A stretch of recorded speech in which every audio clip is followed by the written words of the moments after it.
Се извинувам.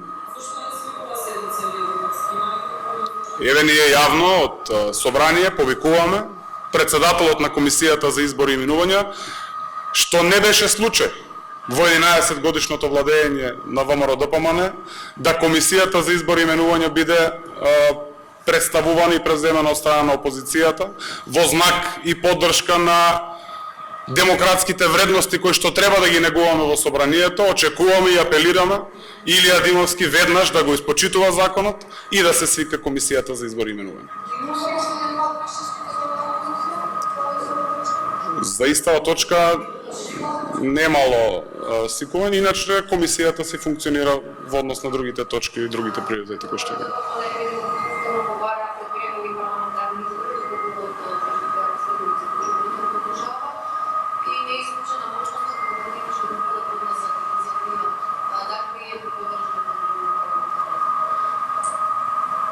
Како одговорни политичари, како одговорни политички партии, приоритет треба да не бидат државата, државните интереси, секако и граѓаните на Република Северна Македонија.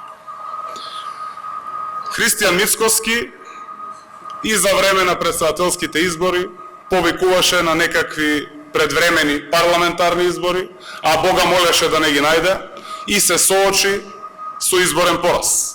И на претседателските избори, но и на предвремените локални избори кои што ги имавме во општина Ново Село и во општина Охрид.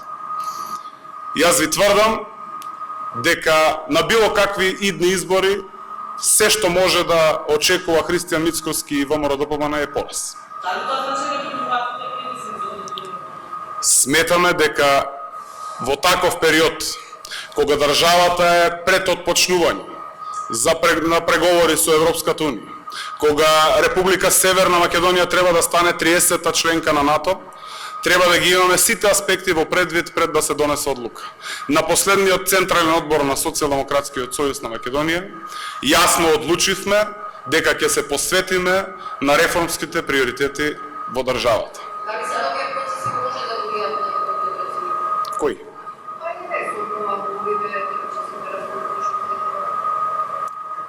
Јас и од она што го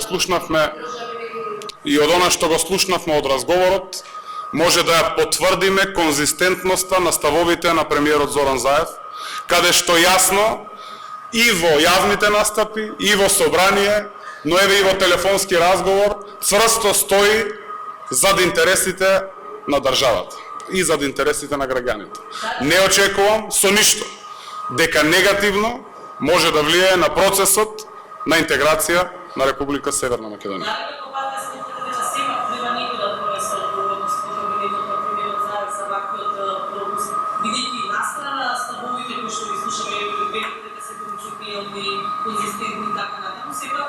Очигледен е пропуст. Да сметате пропуст од наша страна? Да сметате дека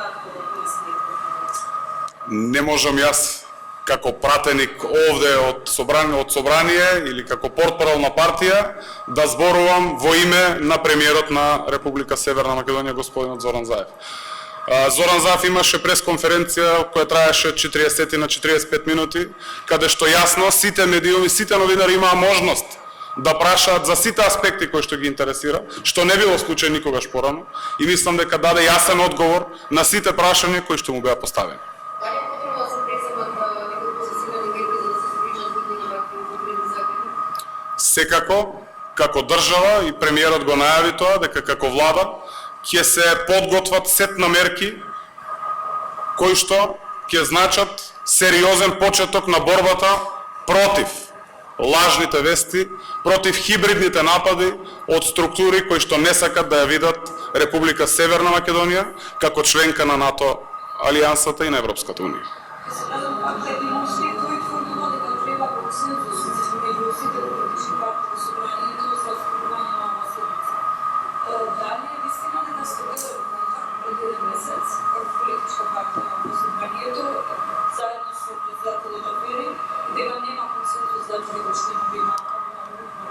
Не би шпекулирал ништо додека не се одржи комисијата за избори и именување.